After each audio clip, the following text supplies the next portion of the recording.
Okay, so here's where I'm going this morning, though, with you folks. Bit of a challenge, maybe more than a bit of a challenge for you, because I could talk about the climate crisis. You all know a lot about the climate crisis, right? But I'm going to talk at first about the poly crisis, because the climate crisis is kind of siloed now, and we can't really solve what we're up against unless we consider the poly crisis. Okay, sports fans, what's the poly crisis? Oh, all right. I better explain. We have three, actually, earth-bound crises.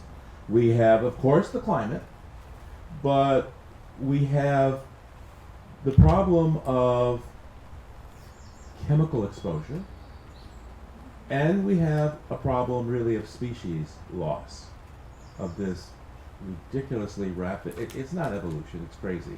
Well, 390 million years ago, we lost 90% of the species. Earth's been through it before. I don't think it was much fun back then. I don't think we want to do it now. So, if we really want to think about how to move forward with where we are in the climate crisis, then we need to include these other two factors. It's very important, because it's all part of the mix here. And they even, Scott, sorry to use your word, but they even converge. So, one of the folks that got me really thinking about this years ago is E.O. Wilson. So, Ed Wilson, when I first heard about him, I did not want to hear about him. He had this sociobiology hypothesis that essentially people saw as racist. And that this is what was going on with black people, was the way he was talking about sociobiology. And I was very skeptical because he was from Alabama. You know what happens in Alabama, at least during the Civil Rights War.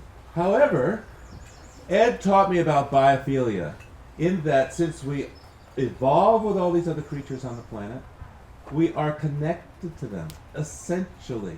It's part of how we're able to live. How do you make it in a glass tower of concrete and steel with no other living creatures? I think the short answer is not very well. Since we evolved with all these other creatures, there are many behaviors we have. I could mention a couple. Biophilia, on the negative side, I guess to remind you of how it really affects us sometimes in a bit of scary ways. If a snake were to come zipping across this audience, how many of you kind of jump up and be looking? Right? So, but if an officer of the law from, are we in Androscoggin County or Oxford County? Or Oxford County? Were to come walking over here and kind of take a look and smile, how many of you would get upset? Okay. We have bail money here. But seriously, the cops got a gun. How many people are killed by guns? The snake has killed how many people? Not at all, really. And so we are conditioned through our epigenetics, whatever you want to call it, to react that way to a snake. Same way, like if you get into the car and there's a big butt spider that's dripping down from the rear view mirror. How many people want to get back out of the car? Okay. How many people get killed by spiders every year? How many people get killed by cars? We're talking about 40,000 people a year, folks, in cars. So what Ed taught me was that we have ingrained to us this whole connection to nature, because our ancestors survived because we were chary of snakes and we were careful about spiders. But we haven't yet learned through epigenetics to be careful about guns and cars. And by the time evolution spins forward, when we realize how horrible gasoline-powered cars were for us, it's going to be too late. Now, the other thing that's so cool, though, about biophilia is that using its positive influences, we can really enhance our lives. Studies show, well, again, I'm going to ask you guys the answer to this question. What do you think is more productive for people trying to solve problems? Another cup of coffee or a 10-minute walk outside in the woods? Woods. The woods! Seriously! And Gordon Oriens and Heerwagen out in University of Washington did studies with that exactly. They took problem solvers and they took down, looked at the results, and it was very clear. Or people in the hospital. Studies show that if someone is in the hospital looking out at a brick wall or a disturbing abstract painting, they need more pain meds, literally, than somebody who can see green and blue outside the window. And why do we bring flowers to people who aren't feeling well? This answer kind of surprised me, because I thought, oh, flowers are pretty and they smell nice. No, the answer is that flowers, for us humans, for all these years of evolution, those were signals of the time of the year where various foods might be available. We might not eat the flower, but it would come out at the time that something was available to eat. So this is why we need nature. This is why we must have nature if we're going to thrive as human beings. So what have we done so far in this society? We have paved it over. We have encased it in steel and concrete and glass, as I've mentioned. We've used electronic communication instead of person to person or people to people, or environment to environment communication for us to connect. And it's not healthy for us. Now here in Maine, you guys have a special responsibility. And I'm going to go into Daniel's territory for a moment here. Politics!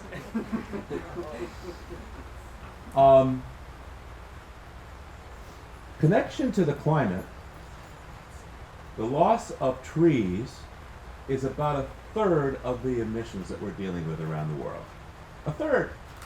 Now, some people like to do the math by saying, well, there's afforestation, so the trees grow back. So even if we lose a third, then we only lost 17% because we grow back that other 13%. I probably don't have the numbers exactly right. But it's about 30% of the carbon flux comes from trees. And that that flux is increasing. Why? Beef. Well, beef is an answer. And over the near term, folks, the fires. The fires are this huge carbon flux. I mean, we have really hit a tipping point where I think right now as I'm speaking, there's fires in Canada that's choking the Midwest. You've seen what happened in California. West Texas got it. Other parts of the planet.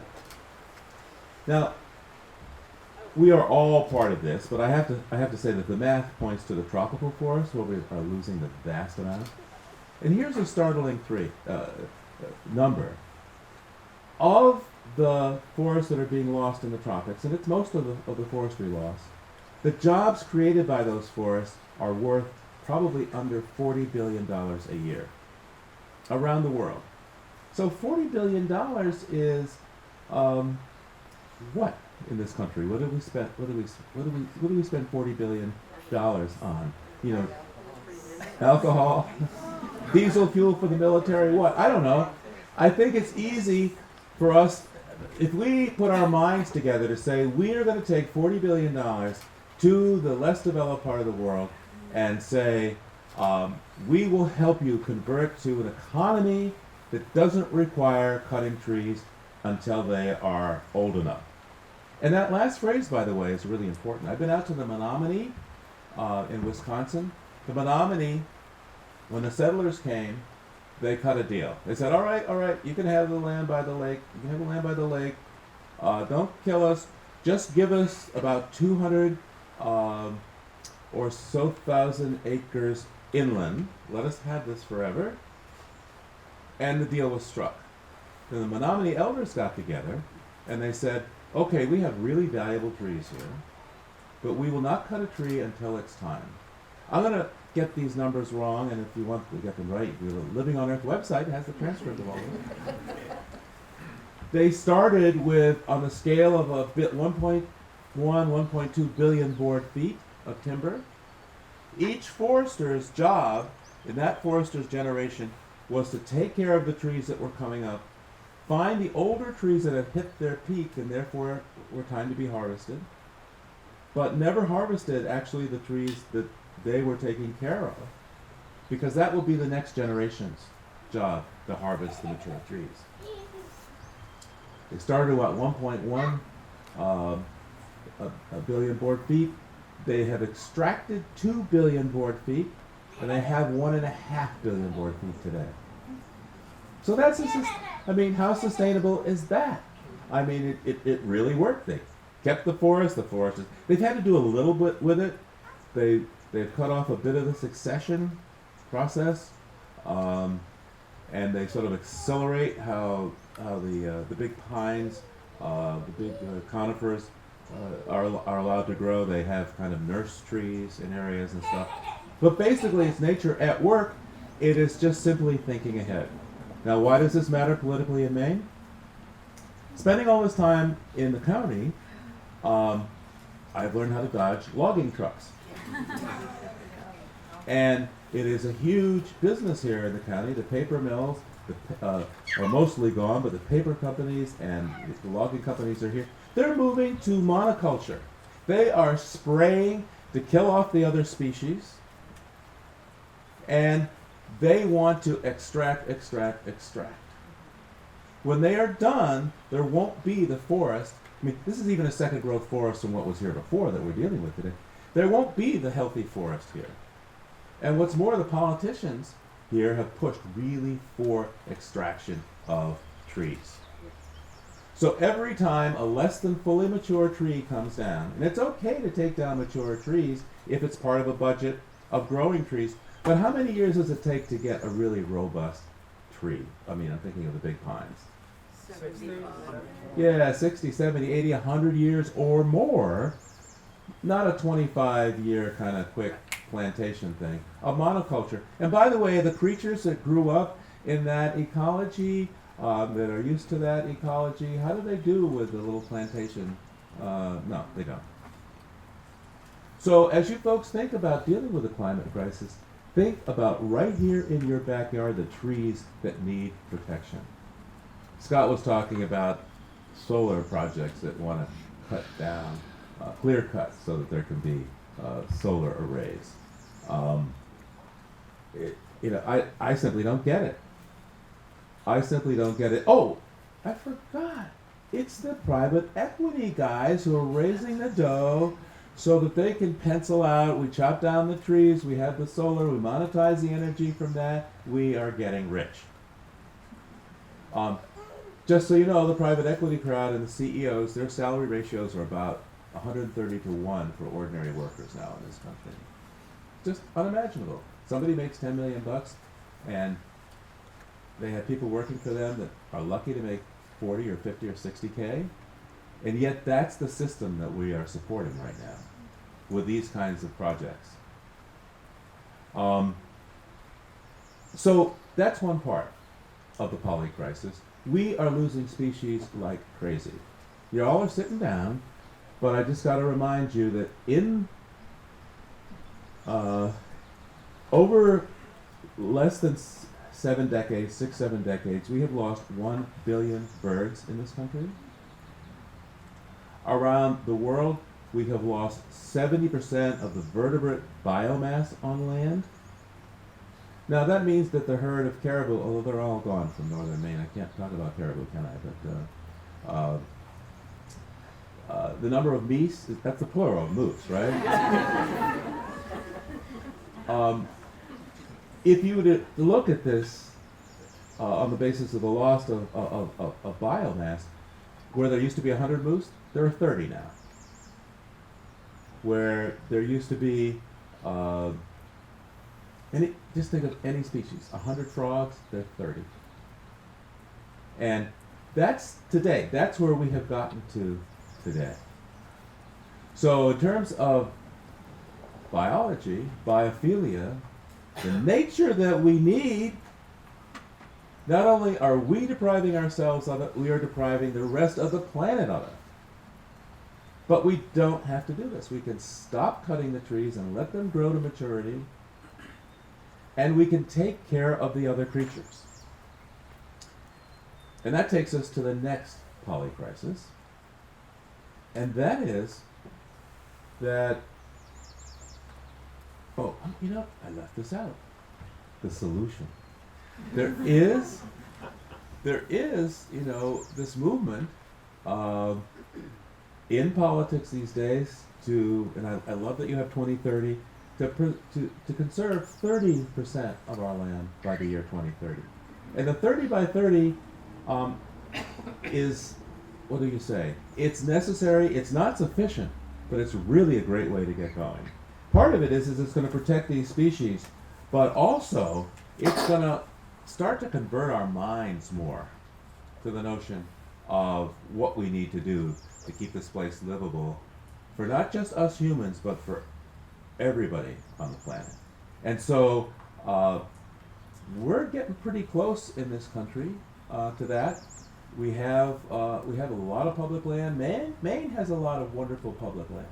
I don't think Roxanne Quimby and company are in this room, but you know what happened at Catawba Woods and Water is just a model for the kinds of things that really move things forward. So this is really great. So, but why are we losing all these species? Sadly, we take away their habitat sometimes. Somebody talked about beef being part of the problem, because in places like Brazil right now, they will take away the tropical forest, they'll replace it with a soybean, commercial farming to feed beef. And I think the number is something like 42 to 1 or something, the value of the calories that we harvest and process through beef to get to our tummies, as if we, compared to us eating the vegetables, eating the green stuff ourselves. Now, full confession, last night at the Norway brewery, we shared some burgers. But, how often? That's why, when's the last time we went out and we had a burger at a burger joint? I don't know, it's probably been a month. So, you don't have to put on a hair shirt and go completely vegan. I've lasted vegan, you know, a few weeks or a month at a time, but somehow I fall off the wagon. I've been vegetarian for more than that. Both of my kids are vegetarian. Both of my older kids are vegetarian. But we don't have to be extreme. We don't, like in the Middle Eastern culture, people have meat as kind of a condiment. It gets added to biryani or these things, as opposed to the big slab that comes out on the table. And so, and I didn't realize that when I grew up as a kid that meat was on the table every meal, or maybe 2 out of 3 meals.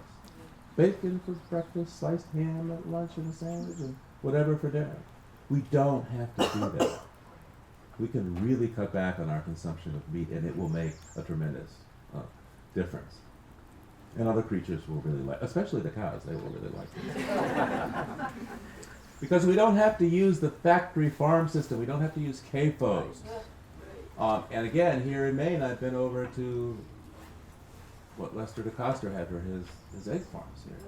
It's horrific. You see this tall building, the size bigger than Lights Out, and how many? 60,000 hens in there. And so these are changes we can make. Don't have to do it instantly, don't have to do it overnight, we just have to think about it. Do we need as much? But the other thing that's happening to the wild world is the result of the chemicals that we're putting in it. So I want to talk about endocrine disruptors, because they are also coming after us. Correction, they have come after us right now. So let's see, just a few things that synthetic chemicals have brought to us. What are some of the diseases that we get from the exposure to cancer, right at the top of the list? Anything else? Asthma. Autoimmune. Anything else? Obesity. Yes, the research shows that many of these chemicals are obesogens. They mess up our metabolic systems. A lot of them mimic hormones, some of these chemicals. They mimic a suite of hormones. We know something about what they do to immune systems, such as the asthma issue. We know something about what they do to neurological systems, as we have seen stuff like ADHD and autism and certain mental issues really expand. But we know the most about what they do to our reproductive systems. So as of today, someplace between 1/4 and 1/2 is the sperm count among men compared to my father's generation.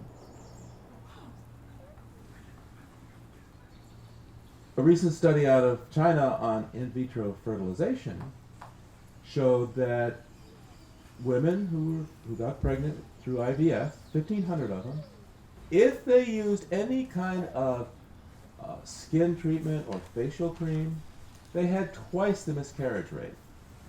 2x the miscarriage rate from simple use of common cosmetics.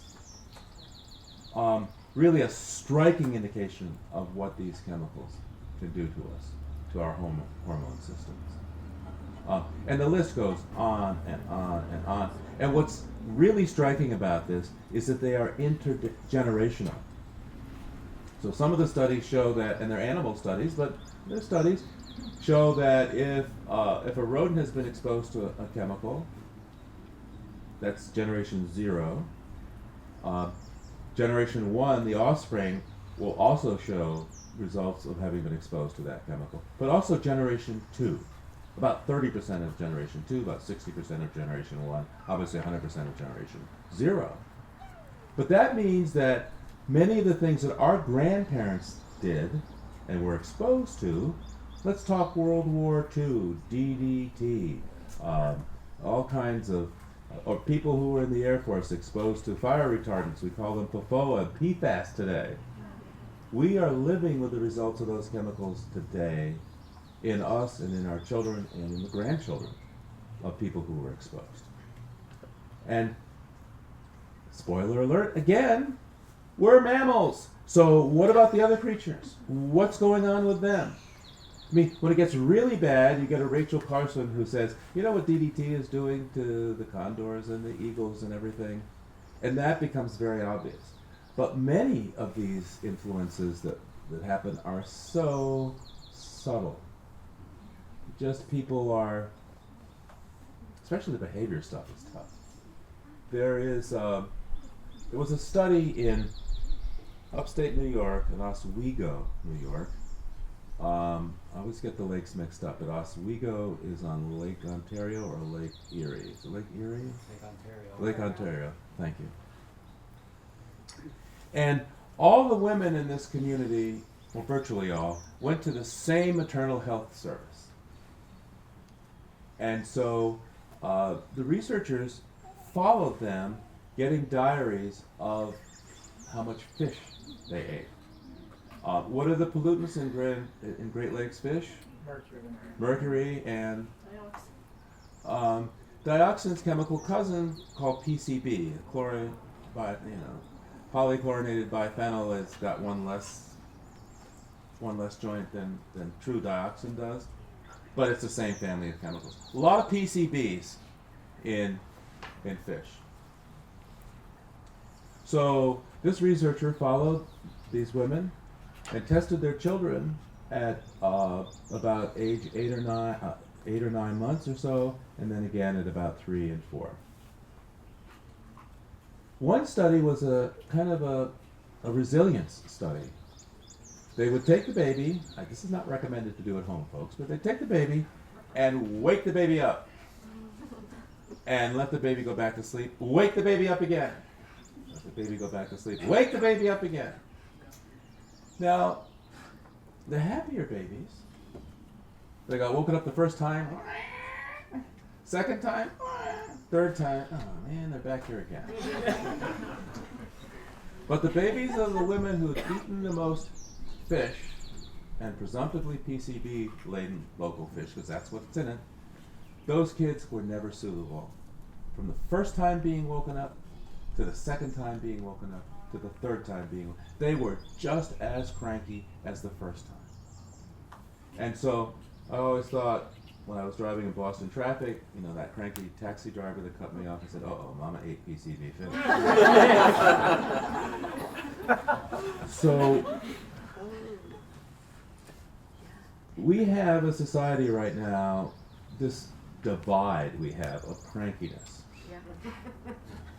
And I think that's a technical term, right? Cranky.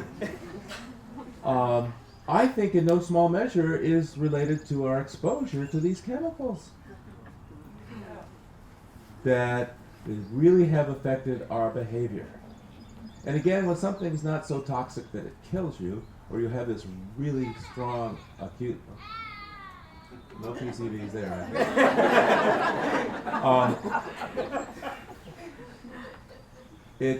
it's hard to tease out. And plus, there's so many different factors. It's not ethical to do research on humans with a single chemical exposure unless they are doing it themselves, like those women eating the PCB laden fish. There is, right now in Lebanon, after there was a big downtown explosion on a ship, kind of level downtown. I forget what it was. Was it ammonium nitrate or was it some ammonium nitrate? Fertilizer. Yeah, fertilizer, yeah. And they have had an economic meltdown. They're running something like 8,000 diesel generators in the downtown area with all the pollution from the particulates from diesel. Over this last 5 years that this has been going on, cancer rates are up there some 30%. 30%. You know, cancer usually takes a while to develop, so you can imagine how strong these particulates are if they're seeing the results right away. It's not ethical to test people that way, but because it's going on there, it's being measured, and it's giving us this information. So let's talk about, though, some more of the epidemiology of these chemicals among humans.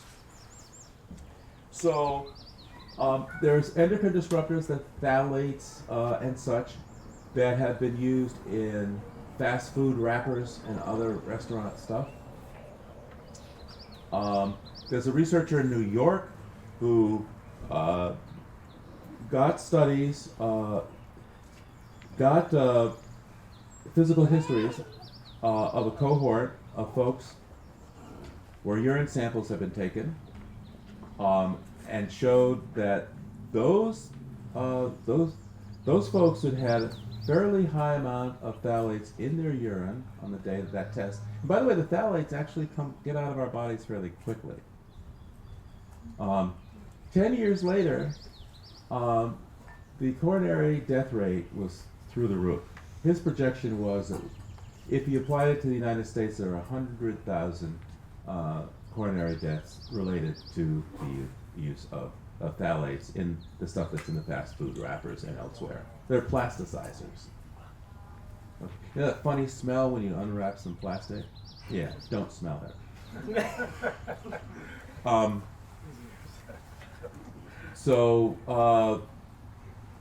We have the chemical exposure. Now here we come back to the climate and the fossil fuel situation, because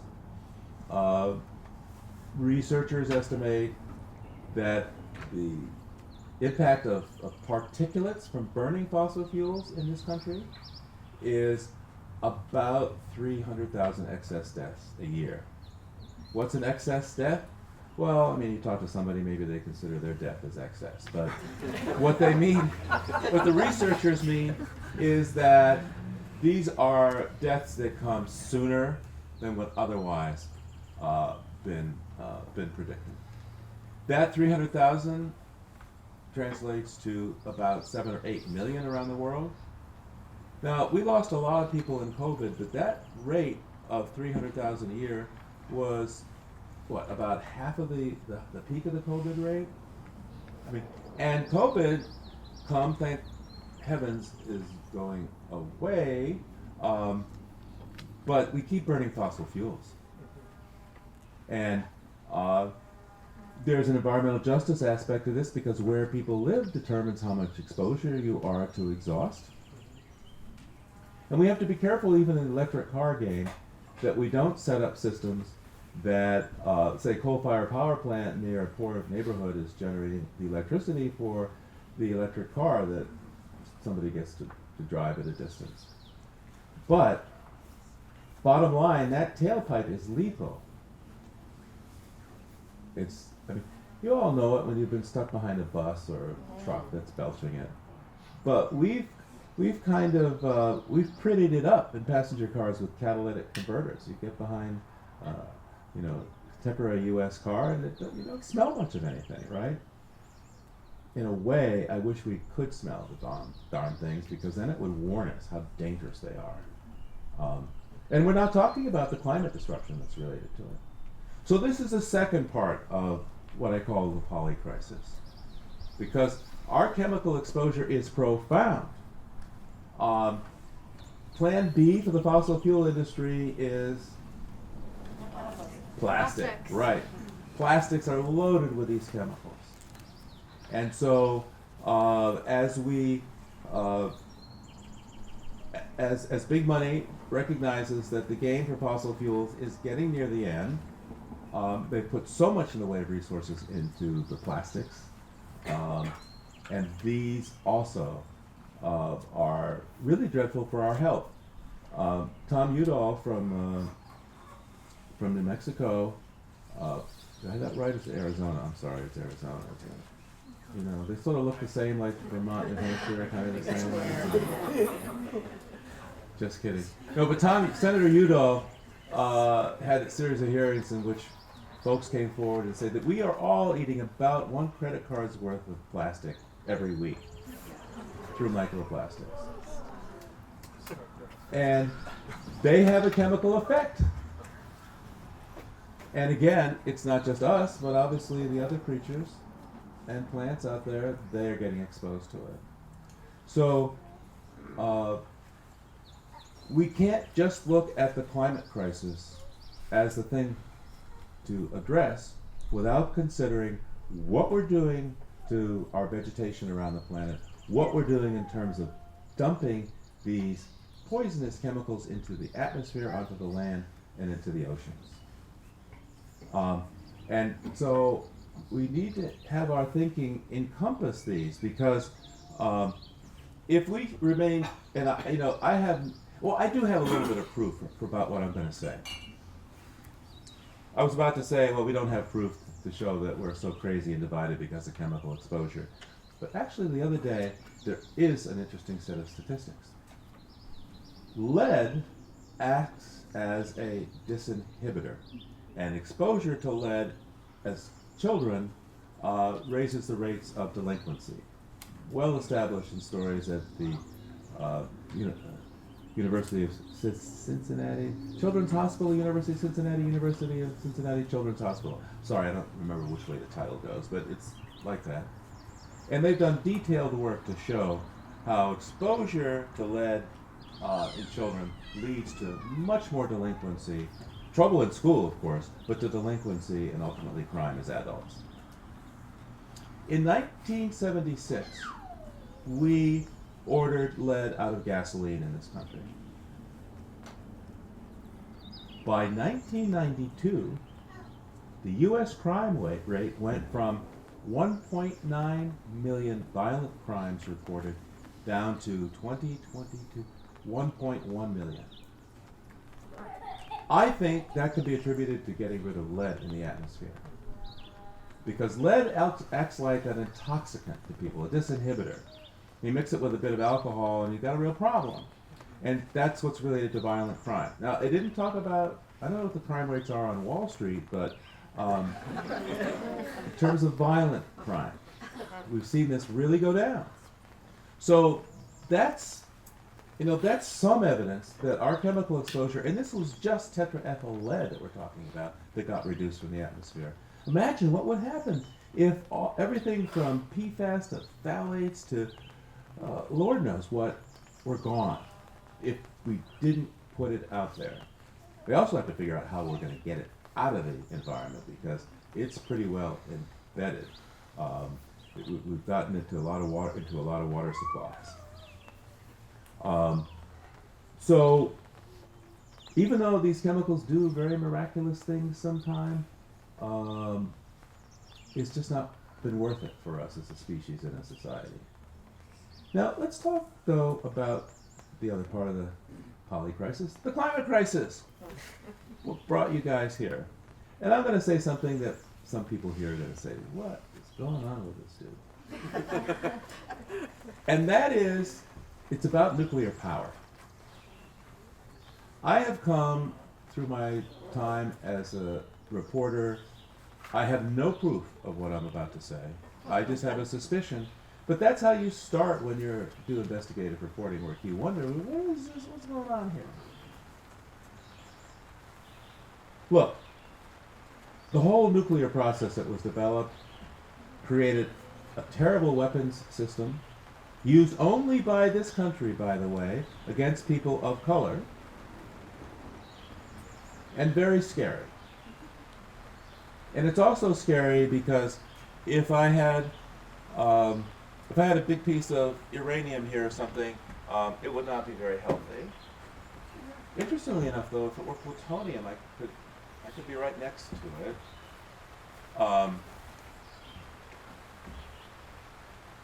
And so we're scared of what is nuclear and the notion of nuclear power. But how many people have died from nuclear power accidents in the last 60 years? I hear 300 here. Somebody else? How do we calculate Fukushima? Well, Fukushima, good question. We don't know. Or what happened in Belarus at Chernobyl. So pick a number, maybe 10,000. How many people died from particulates? Given that the 6-city study that was done at Harvard saw someplace between probably 60,000 excess deaths a year from coal from World War II on in this country. What's 60,000 times 50 years? Many millions. How many millions of people? Yeah. So, I mean, there were many things wrong with nuclear. It was developed as a weapons system. On the one hand, it became a power system. It was put in Navy ships, which, if they had a control problem, they could simply be scuttled and stop a runaway reaction. In fact, the Baltic Sea has plenty of Russian submarines down there. And they put those same reactors on land that required light water to cool them and be pumped. With stupid designs, but they did it in secrecy. So like a 3 Mile Island, they didn't have a backup power system. It was dependent on the power plant itself, as in Fukushima, to generate the pumps to keep cooling the reactor cores.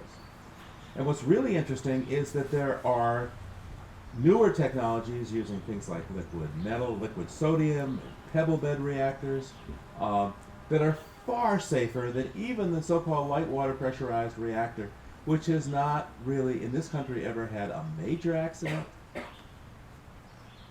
compared to what we've done with fossil fuels. Where am I going with this discussion? I was, as a kid, was one of those people out there marching against CEBE, marching against Pilgrim, because I believed that nuclear power was evil. I have now come to understand that the same people in 1965 who knew that climate change was going to get us if we kept using fossil fuels funded the opposition to nuclear power. They stoked our concerns. I feel I have no proof except that their business model, which was to lie about what was going to happen with climate disruption from the burning of fossil fuels to the public, while they knew from their own research inside, Exxon had samples being taken around the world from their ships of changing temperatures and what was going on in the ocean. They had full research for this. And our media partners at Inside Climate News did a lot to tell the story of Exxon knew. Today, the fossil fuel industry, there's a story running on the Living on Earth broadcast this week that talks about how in Alberta at the tar sands, the Shell had this carbon capture and storage plan. They were taking the carbon out of the hydrocarbons and sequestering it, pumping it underground, and they were getting for every ton that they pumped underground, they were getting 2 tons of carbon credit. Wait. Wait. They put away 1 and they get 2 so that somebody else can use that as a credit for emissions? I mean, that's stoking emissions, isn't it?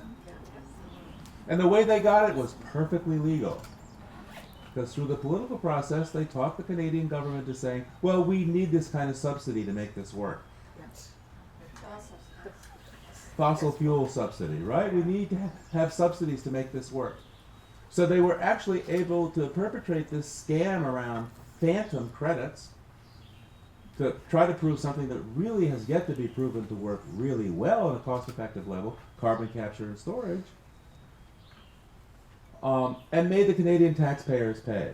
And the math shows, Greenpeace Canada did this research, the math shows that Shell and their partners for this, which included I think Chevron and ConocoPhillips and some others, they made 9% profit on the deal.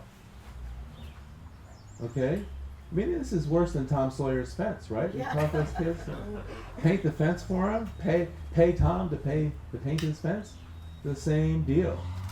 So I've become very concerned, and I think the fossil fuel industry talked us out of nuclear power.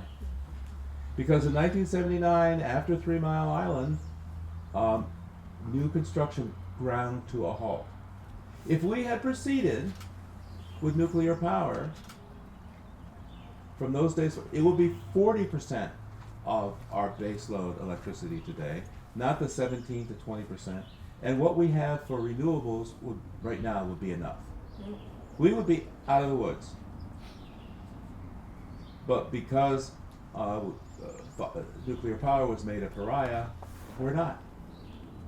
And because of the suspicion around it, and also big money, I mean,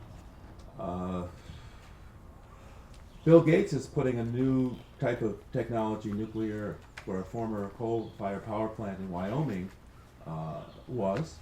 It uses liquid sodium. I think people are justifiably suspicious of it. It's expensive. Biden is giving him $1.5 billion worth of tax credits to match the money that he's throwing down.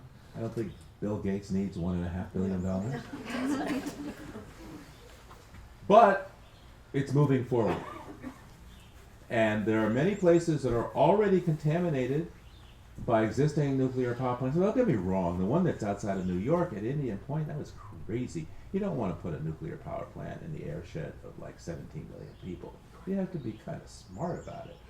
But places where there are coal-fired power plants that are getting replaced, small modular nuclear reactors could make a difference. Now, I'll tell you, having said that, I don't like the nukes.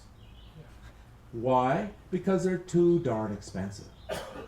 The technology that we have figured out using renewables, using conservation, electric, efficiency, thinking of having our communities come together so that they're walkable and there's appropriate transportation. I mean, there are many smart things that we can do that we don't have to have this gross up of energy that Scott was talking about. We have to have 5 times as much. No, we do not. I mean, there's how much more energy in a tomato that comes from California than what we get from it, calorie-wise? Yeah. I mean, do we have to have tomatoes in February on our table? Can we eat with the seasons? I mean, there are a lot of, so for me, the whole nuclear thing, they killed it until really I think it's too late for it. Although, if we wanted to waste the money, in 5 to 10 years, we could have all our base power built up through nuclear plants, if we wanted to. And not need a new grid because they can go at the existing coal-fired plant places. So, last on the poly crisis, still in climate, and something that I want to urge you folks to really think about, and that's the big M, the migration. So in the year 2000, we were about 230 million Americans. Today we're about 330 million Americans. That's 50 million more people. We all have to live someplace. And at the same time, the southern part of the United States, sea levels are up just 8 inches, or 8 inches around the Gulf of Mexico in the last 14 years. 8 inches, that's a lot. Much of it's from the expansion of the ocean because it's getting warmer. New Orleans Louisiana kind of shows us what's going to happen. Sea levels there are much higher compared to generations before. When storms came through and really wrecked the infrastructure there, it ruined capital there for people. It ruined places to live. This summer, I hope it's not true, but the odds are favor having another super kind of hurricane season. And what happens when the hurricane comes through and there is local flooding? So the wind comes, and that's dangerous for the time the wind is there. Maybe that day. Doesn't kill most people. The floods come. They stick around for a lot longer. They kill a lot more people. But then, especially in places like the South, the electrical infrastructure is gone. And now you have horrific heat. And not just extreme heat waves kill people, but ordinary heat waves are bad. If you check out the emergency rooms, you'll see that when things get in, it depends on where you are. So here in Maine, which is relatively cool, things start to get well into the 80s, people get sicker. 90s are a catastrophe in many places. And in fact, not a lot of schools here are air conditioned, right? So studies show that when a school is really hot and tests are taken, the failure rate of these tests can go up by double digits, 12%. How would you like to have you or your kid take your college boards on a hot day in a school with no air conditioning, understanding it was going to reduce their score and performance? So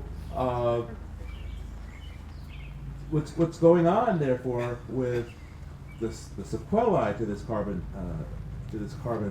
climate disaster, when it comes to heat, is that it is also really affecting what's going on in our schools and our ability to live.